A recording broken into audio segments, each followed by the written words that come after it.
All the guns you'll be seeing today are available on solware.co.uk, based in Tamworth. Hello ladies and gentlemen, welcome. Today we're with the BSA Ultra TS and we're going to be putting it through its test and review. How can this little BSA do? Can it enthrall us? Can it give me the reason to recommend it? Only one way to find out. We'll get it out there. Let's see how it does on test and then I'll give you my review on the gun.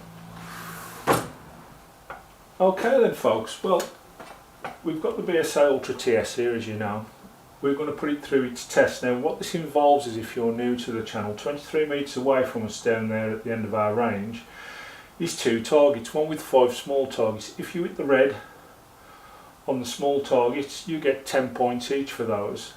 And then the second target is a standard circular target, all marked out in red. If you can get it all inside the number 10, or shall we say across the line of the number 10, you'll score 10 points for those. You'll get 5 shots at each.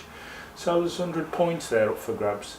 Then our third card is what we call the rings. There's 4 big rings, you get 5 points for each of those, and then there's a bonus shot worth 15 points, which is just the size of a .22 pellet.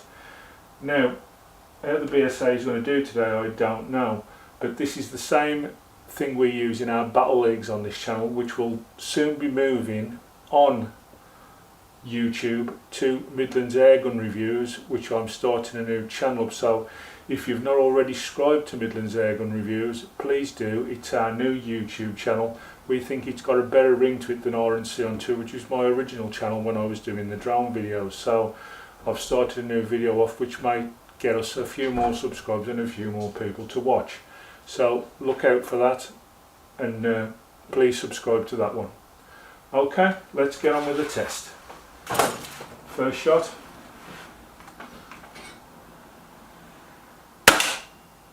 It's just about a 10. Second shot. That's a better 10. Shot 3.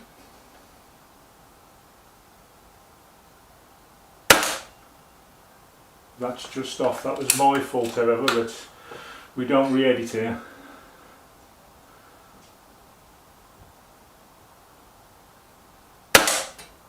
Off again.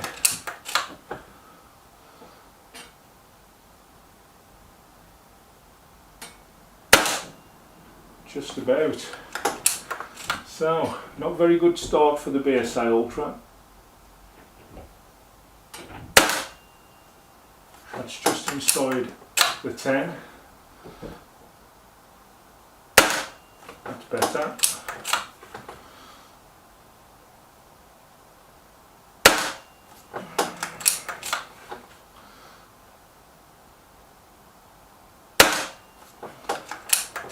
And last shot.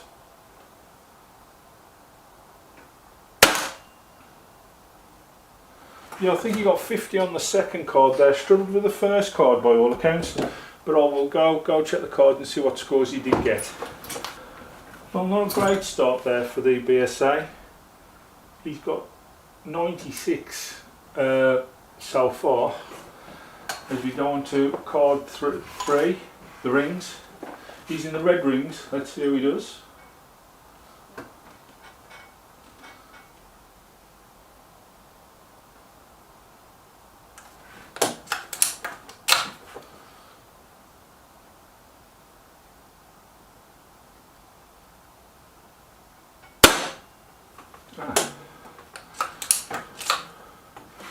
We're out of pellets, so next magazine in.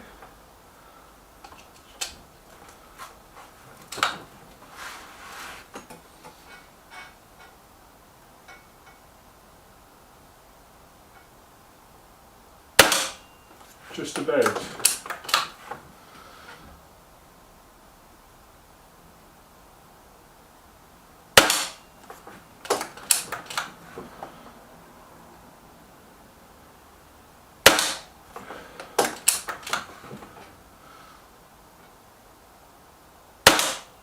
So doing well, needs this bonus shot though to make a decent score now.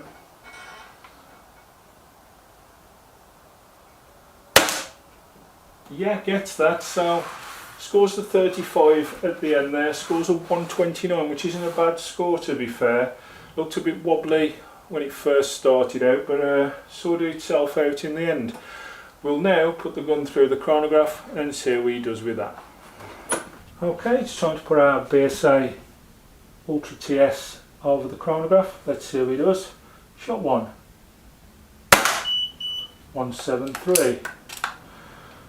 Shot 2, 172. Shot 3,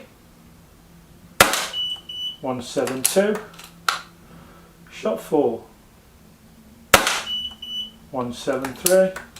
And his final shot,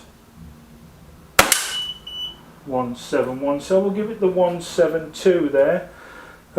It's using the JSB Exact jumbo pellets. They're 15.89 grain. So I'll put that through the computer and I'll come back with some answers for you. Okay then, after the chrono test we put obviously the gun into our calculator here.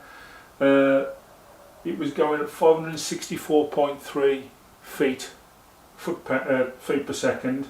Foot pounds that diverted down to 11.24 foot pounds and 15.24 joules.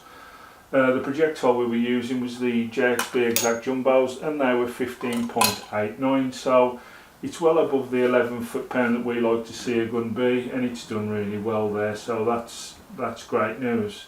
Now we'll move on to the review of the gun. The review of the gun goes a little bit like this.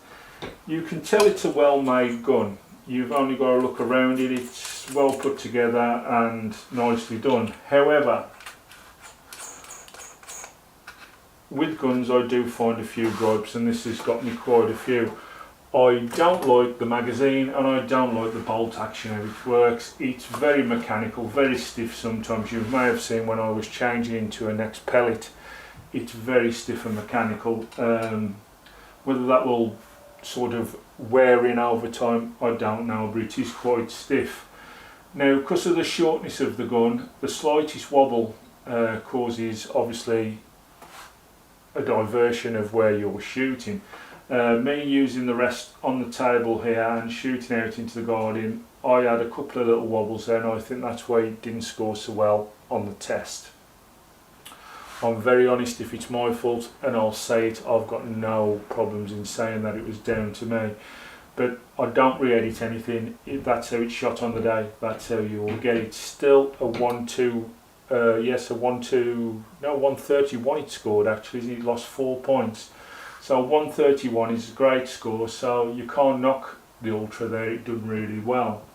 The power's there, obviously we know that because we've tested it for that. Build quality really well. I love how stippled everything's stippled. It's really easy to grip. It's like a really grippy rubber around the butt area and here on the forestock. It's really good. Accuracy wise, I think you'd do quite well with this. I don't think you'd struggle with it. I'll be honest with you, I've took this out and done a little bit of squirrel hunting with it just to try it out, and it bagged itself 3 squirrels, no problem at all that day. Yeah, I would recommend one, but I won't say that the experience with the gun has been trouble free. The one magazine especially, I mean, I bought a new magazine for this, but the original magazine that came with it was a little bit sticky. It is freeing up now. I don't know if you know what I mean. It wasn't cut out properly somewhere. I can't see any deviation or any loose threads inside the magazine or anything like that, but sometimes it can be a little bit sticky, but it's getting better. I've kind of do like it, don't like it, if I'm quite honest with you. I do like the gun. It's quite accurate, it's nicely put together. I find it a little bit, I think I'd prefer it if it was a touch longer, to be honest with you, so you've got that little bit more accuracy, but it's accurate enough as it is, really. It really is. But yeah, it's a BSA. They're one of the best makers about, really. I mean, probably shot counting this, you're probably going to get about 80-90 shots I would have thought when you fill this right up. It is a very small tank and it's a very small gun, and you've got to expect that. But if you want a short, lightweight gun to take around with you if you're on a permission or around hunting anywhere, I suppose it would be a perfect ratting gun, if I'm quite honest with you. But yeah, if you want that kind of thing out of your gun, that'll do it perfect. It's just ideal for the job. So yeah, I mean, besides them few foibles, I find the Gammos exactly the same as this with the loading mechanism. They can be a little bit stiff and mechanical sometimes, but you know, you kind of get used to it and just get on with it really. I'm going to give you a recommendation because it's obviously it's a BSA, it's a quality gun. The Gammos, I find they've got a foible with their A-frame that goes over the bottle, and I find it always a nightmare, to be honest with you. If ever you catch the barrel, the direction of the pellet can go anywhere after, because it just holds it wherever it sticks in the end. But this has not got that A-frame, it's just got a loose floating barrel which helps it out, so that's a little bit better than what the Gammos are really. The Gammo has exactly the same cocking mechanism, I think, so yeah, I mean that's quite normal. But yeah, the BSA Ultra TS did well today, gets through its test quite easily, and it'll suit certain people. It will suit the people who want a short rifle. I mean, I do go and wander around sometimes when it goes quiet on permission and go looking for squirrels and other prey, but it's ideal for that. But as I say, it depends on what you want with a gun, and this is ideal if you want a really lightweight little hunting around gun, perfect for that. It's also not a bad target gun, as you've just seen.